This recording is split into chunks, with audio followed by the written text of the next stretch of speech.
Warning, the following audio transmission will forever change your outlook on society. You will no longer believe the narrative. You are about to wake up and see things for what they really are. News, facts, and opinions. This is the Doom Daily Show. Ladies and gentlemen, good morning and welcome to the Doom Daily Show. I am your host, Jester Dooms. The email, doomdailyshow@gmail.com. The website, www.jestersvoice.com. Go there, leave us an audio message at the top of the page, and buy an apocalyptic apparel t-shirt. Check us out everywhere on social media at Jester Dooms. And once again, good morning. I hope everybody's having a lovely Friday, April 24th, 2026. You're only going to get this day once. Enjoy it. But it's your last day of the week at work. So, try to have a job to go back to on Monday. But it's Friday. We're all exhausted. We're all tired. I'm exhausted. I got shit I got to do today that I do not want to do. I'm tired, man. I want to go back to sleep. I'm exhausted. It's been a week. I just feel that I have not been getting enough sleep, and I'm trying to do things, ladies and gentlemen, to increase my energy. And some things are working. They really are, but I think that I'm not getting the kind of sleep that I need to compensate for the energy. It's a struggle. Okay, it's a big struggle. Anyway, I hope everybody has some good weekend plans, because that's why we do what we do. Spring has sprung. The weather's nice, depending on location where you're at. The weather's been really nice. So, take advantage of this. Go do shit, man. Don't just sit around the house. Go do something. There's a world out there waiting for you to enjoy it this weekend. Go do it. Yesterday, I spent a lot of time running around doing absolutely nothing. Yesterday, I got off work in the morning because I worked an overnight and had to get the kids off to where they need to go, get all the people where they need to go. And then after that, had some errands to run. And then my wife and I, we took the boat out, right? And had a blast out on the boat, and then took the boat to the car wash, washed the boat, and then went and picked up all the crotch goblins again. And then we decided to go do some shopping. Got some new shoes. I'm very particular when it comes to buying things. My wife calls me like a brand specific person, or like a brand snob, that I get too hung up on a brand. And that's really not what it is. I get hung up on things I like, okay? Specific things that I like, all right? Good example, I bought a pair of shoes. I liked them. I went back. They were on sale. I bought another pair because I liked them, right? There's one set of tactical pants I wear for work that I find to be more comfortable than anything. So I got them in multiple colors to do multiple different details with. But that brand, that model, like specifically, and so she says I'm brand specific. So I've been out shoe shopping for a while, and there's brands I won't buy. Like, I won't touch Nike shit. Once everything came out about the child slave labor and that whole debacle, I was like, I'm done. Never again will I support this brand, because they knew what they were doing. And you have some people that say it's a hoax, but I believe it. So no, I'm not going to support that brand. So I've been going shoe shopping lately, trying to find a very comfortable shoe. And everybody's like suggested these different types of Nikes. And I'm like, I don't want them. And they're like, oh, we'll try these. And I'm like, yeah, these don't feel right either. I've gotten really weird with what goes on my feet, because I've become so accustomed to wearing boots all the time. Nothing else feels right. It's like boots or sandals. That's it. Like, shoes don't feel right on the feet no more for whatever reason. Just spent too much time in boots, I guess. But anyway, ended up finding a pair of shoes that I ended up liking. And they were these like just on sale Under Armour shoe that had a shit ton of padding. And I'm like, these feel squishy. These feel good. I like these. We'll get these. Yeah. After much time shoe shopping, though, I kind of lost like interest in even purchasing a pair of shoes. I went to like 5 different stores and couldn't find something I liked. And I know, shoes are shoes and they're not that big of an expense, but man, you're committing to putting something on your feet that's going to be on there for a while. When I was a kid, man, I got like one pair of shoes a year if you outgrew them. Like, I had friends that had they had a pair of shoes for this and a pair of shoes for that. I had a pair of shoes, one pair that I got at the start of the school year. And if I outgrew them, that's the only way I was really getting a new pair. You got one a year, man. One a year.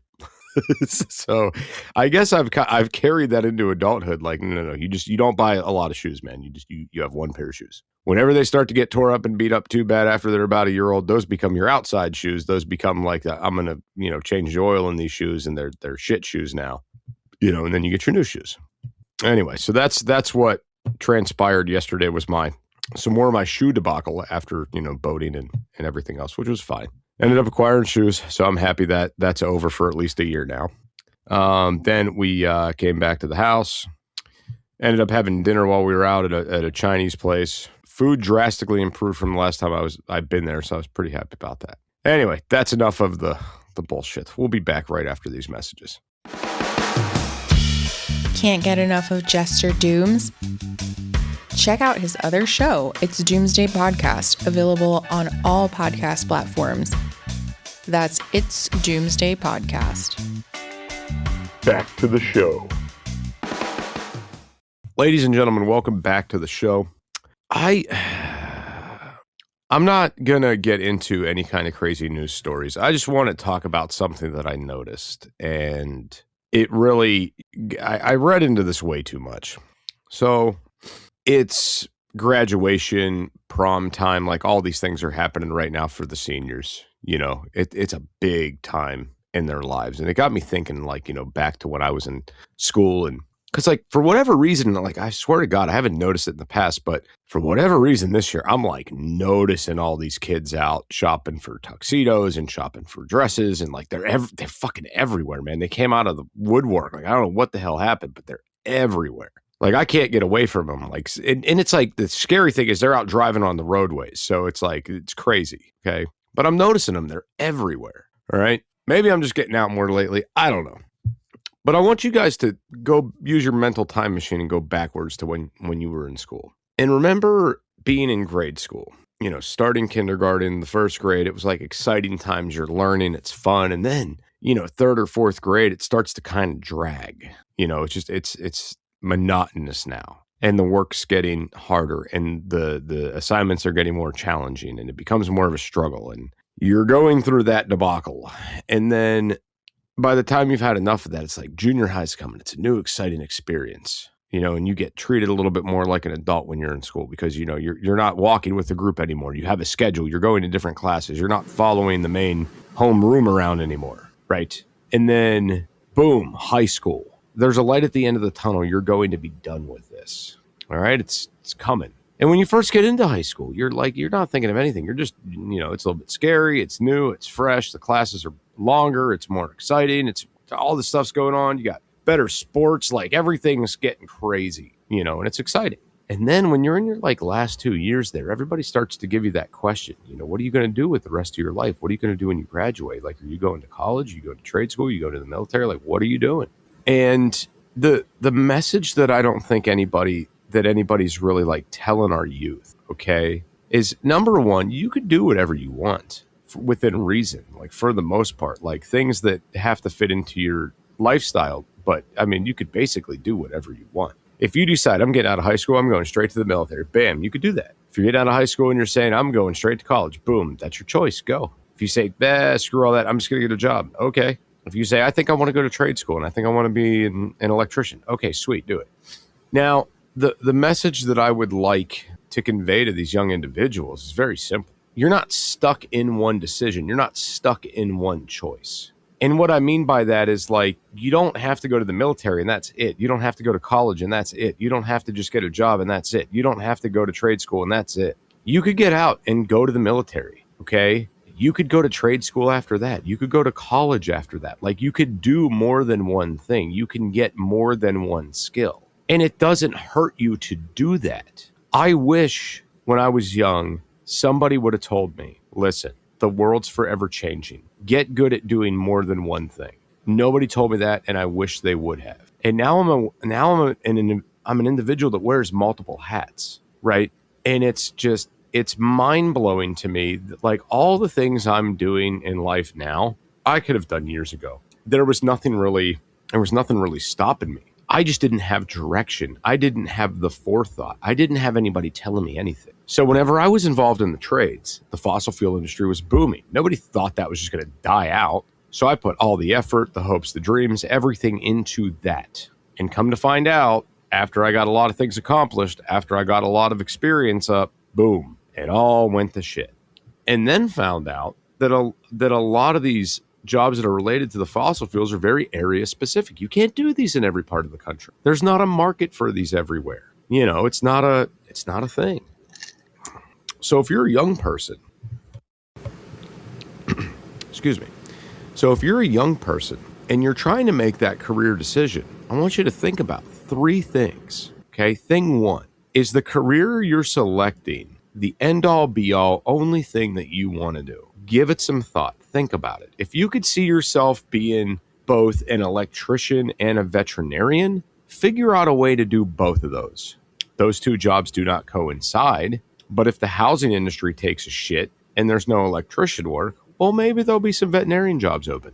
You get what I'm saying? Are you picking up what I'm putting down? Do more than one thing, okay? Like, honestly, think that through and make sure that what you're selecting is that thing, and make it not be the only thing. You could do more than one thing. The second thing I will tell our youth, if you see yourself, say that you live in Maryland, and you're like, I really want to locate to Florida. Does that job you're selecting in Maryland, that thing you're going to school for, that dream you have, does that fit into your other dream of moving to somewhere else? Search the job markets. They're not telling the kids this. They're not telling our youth this. Figure out where these markets are strong.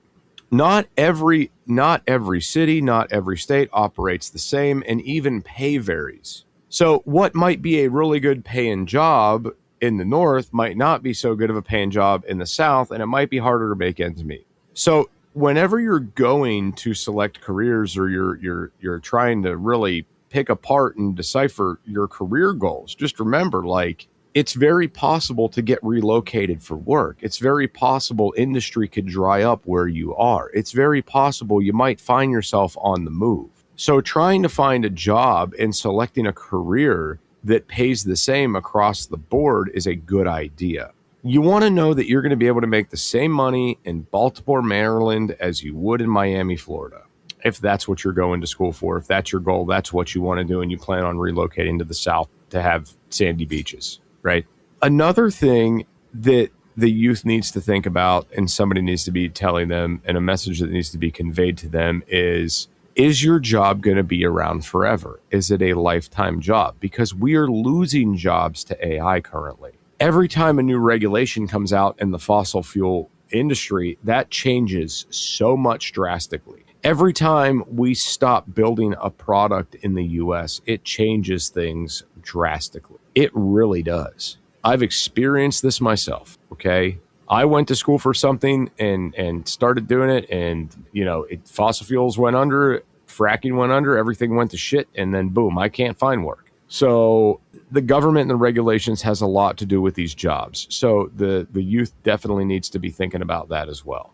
Now, I'm not trying to come across as just, negative and pessimistic, but this is the real world. These things happen. And I had a thought the other day. So first off, I can't stand the electric car snobs. I can't fucking stand it. Like, it drives me absolutely fucking nuts. So I'm gonna tell you guys something. All right. We're seeing a lot of changes in the automotive industry currently, with EPA regulations on vehicles, with the push of electric cars, and the new jobs that are coming with that. There's this whole list of things. All right. Now, what I've come to find is more of the facade that lies within this. All right. So when you're getting oil that comes over, there's a process of breaking this down and refining it, and you get byproducts of this. Okay. It's just the way it is. So you're still getting things like asphalt for the roads. You're still getting things like petroleum for the plastic byproducts that they use for the body panels on this car. So your answer is to not use the gasoline that's a byproduct of all this, okay? But you look at the other byproducts of this, but you're okay with using the material that they make the asphalt out of to drive your car drive your electric car on these roads that are made from petroleum. You're okay with them shipping the raw materials, utilizing petroleum to ship these raw materials. Like, you're even if you drive a car, you're still part of the issue. if your issue is, saving the planet or whatever. But I say all that to say that with all these different things into works, eventually somebody is going to catch wind of this. Somebody is going to catch wind of, well, if we want to stop oil production altogether, we got to stop making blacktop roads. And then you're going to have somebody say, well, shit, well, if we're going to stop making blacktop roads and we're going to stop using gasoline, well, then shit, we're not going to be able to make plastic body panels for our electric cars anymore, and so on and so forth. That's what's going to come. And with this creates new jobs, creates new industry, takes your job that maybe you went to school for away. So when you're in, I say this long-winded rant just to say this one simple thing. Look at what's on the horizon. Look at the direction we're headed in before you select your career, before you go to school for something. Certain things are always going to be a thing. We're not going to stop heated and air conditioning homes. So HVAC is a great trade to get into. All right. It's not going to stop. People are going to want air conditioning. They're going to need to heat their homes in the winter. That's never going to stop. So great, solid career choice. There will be work available. Another great career choice is being involved in law. People are not going to stop breaking the law. The court system has become one of the biggest businesses in the U.S. They won't tell you that, but it is. Attorneys are always going to be working. Paralegals are always going to be working. It's going to be a thing. Get involved in law is going to be fantastic, and that pays pretty much standard across the board everywhere you go. All right? Healthcare is another one that's going to keep going. Now, the only shitty thing about healthcare is pay changes drastically depending on where you're at. Some jobs pay really good in the West. Some jobs pay really good in the North. Some jobs don't pay shit in the South. It depends on where you're at. It's very geographical. It has a lot to do with your population of where you are and what their health conditions are. If you're in a rural area and you say, you know what, I don't want to go to school for anything crazy. I think I'm going to go be a CNA and take care of old people in the nursing home. Fine, sure, cool. That pay is going to fluctuate based on where you're at and based on the demand for CNAs. Okay, that's just how it works. If you're in an area that has a large elderly population, like say the state of Florida, where everybody's going to retire, there's a good chance you're going to have a lot of job openings. Now, because it's an easy thing to go to school for, those jobs might not pay as high in that area, even though there's a shit ton of jobs. Just because there's a large market. If you won't do it for $15 an hour, this guy over here will. And if he won't, there's 10 more applicants behind him that probably would. But then when you flip the script and you get into an area that has a very rural area with not a lot of people in your job field, then they might pay more to keep you. They might offer more to get you in there because they need it. And there's not a big job pool. There's not 1,000 people a day applying for this job, But the AI thing is very, very scary. And I think that AI is going to start taking away a lot more jobs than what we thought it would, than what we thought it was. I think it's going to be taking a lot more. One thing I can't stand and haven't been able to stand for years, and I hate it, is automated phone systems. If I have a problem with a product, a company, something goes wrong and I need customer service, I want to talk to a human being in my fucking country. I don't want to talk to a machine where I got to press all these buttons and speak to it and try to have it give me a solution and text me a link. I don't want all that. I just want to talk to a flesh and blood American. I don't want to talk to somebody who doesn't know what the fuck I'm saying in India. I don't want that shit. I want to talk to Bob that's out on the West Coast. How's the weather out there, Bob? Oh, it's great. We got about 3 hours of daylight left here. How are you? I'm doing fantastic, Bob. Listen, this thing's not working right. I need to know how to reset it. Can you help me out? Yeah, sure. Here you go, man. Do this, you're done. That's how it used to be. But what I'm noticing now is AI is taking over this process a lot more. And AI text support, like text, not text to send a message, is really exploding, and a lot of companies are scooping this up, and I am just enraged by it because it's taking over every aspect. It's taking over banking. It's taking over like Walmart customer service, for Christ's sake. It's everywhere. So what happens when these large corporations kind of start figuring out there's way less human error with AI, and AI doesn't have sticky fingers, and AI doesn't need HR, and AI doesn't need healthcare coverage, and AI doesn't need off days, and AI doesn't take sick time, and AI doesn't have to leave early to pick their kids up from school? What happens when these CEOs and shit in these large corporations start figuring this the fuck out? Because they already are. They already know this. The lack of human interaction that's going to come with doing exchange for businesses, especially for the consumer that's purchasing products, is going to start to fall to the wayside very, very, very soon. Now, when it comes to services, not so much, but I'm telling you right now, we're about to start living in a world where people are buying cars with no human contact. We're going to start living in a world where people are buying homes and never shaking a realtor's hand ever. That's what's on the horizon. And sooner or later, you're going to have AI automated classes in high school where you've got one teacher that's AI overseeing an entire state standard of education. So like all the kids that go to high school in Kansas that are following what the state says they have to do is going to have one AI bot over all of this shit, telling all these instructors and teachers and everybody what to do and how to do it. And then what's even more crazy, and this is something I've noticed that I've been seeing this firsthand, there's companies using AI now to set their standards, their rules, their regulations, their policies, everything, taking the human factor out of it all. And if you know anything about AI, you know that AI currently just compiles every piece of information that humans ever put into it, and it comes up with a good educated guess or a good educated whatever. The problem is, it's not the same for every circumstance. What may work for this small little mom and pop shop in Georgia isn't going to work for the larger company in Boston that has 7,500 employees, or vice versa. It's not one applies to all.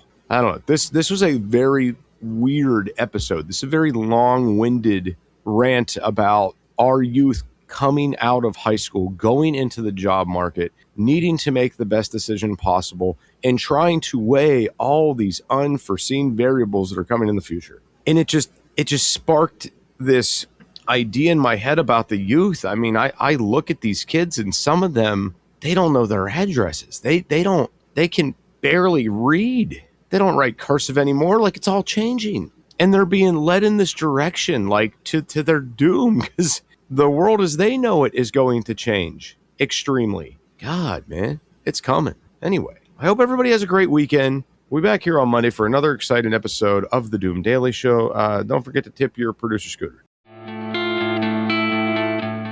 News, facts, and opinions.